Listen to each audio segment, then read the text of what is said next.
Over the past few years, we followed our next guests as they've struggled with infertility. Let's take a look at their journey. We've been trying to have a baby since our wedding day, and over 2 years later, still no baby. We've had 2 miscarriages, 5 rounds of Clomid, 1 insemination, and 2 rounds of IVF so far. The doctor said, the reason why he can't have kids is because my eggs are the eggs of like a 45-year-old woman. There is a small chance that you'll ever be able to have your own babies. And so, you know, when he says that, I feel like the world just caved in on me. We decided to go to a new doctor before starting our 3rd round.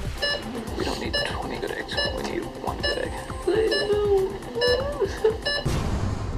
Unfortunately, today we got a call from our doctor this morning.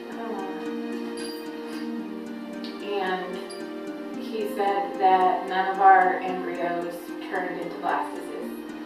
And that means, once again, we're back to square one, I guess. I know this has been a very emotional journey for both of you, but where are things at right now for you two?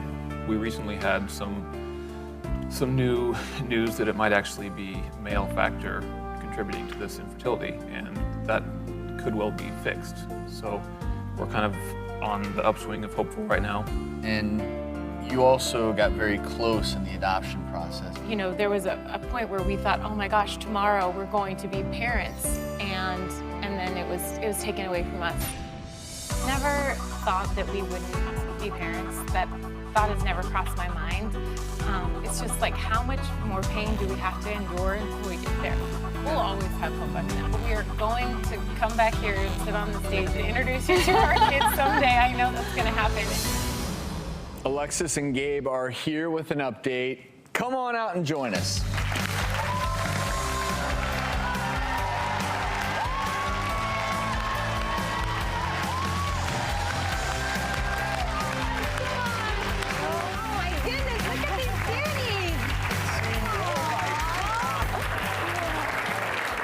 So fill us in. What happened from that point you were last on the stage to now? Finally, about 10 months ago, everything turned around for us, thankfully.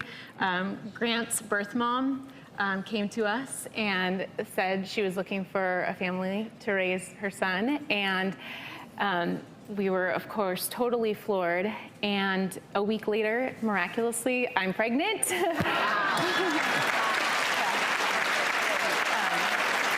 And you know, we were told that I could never get pregnant, that it wasn't possible, and we did this. And Gianna was born without any fertility treatments or anything, so it's just a miracle. Wow.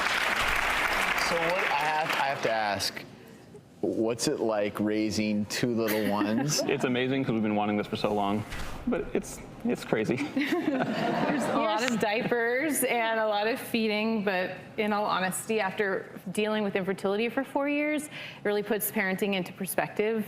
I mean, a middle of the night wake up, I would have died for it a few years ago, you know, and so now it just seems like I have 2 kids and they both want me, you know, they need me, they need us.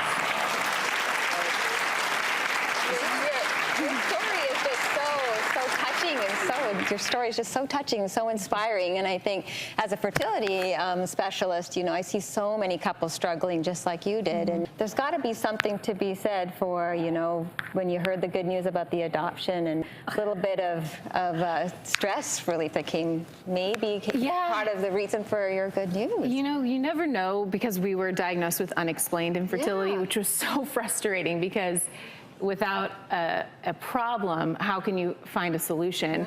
Right. But I really think that it was meant to be. I mean, Grant was always supposed to be our son. And once that was in the works, I felt like it was, you know, a fate thing, like, okay, now you can get pregnant, have 10 if you want, which I do.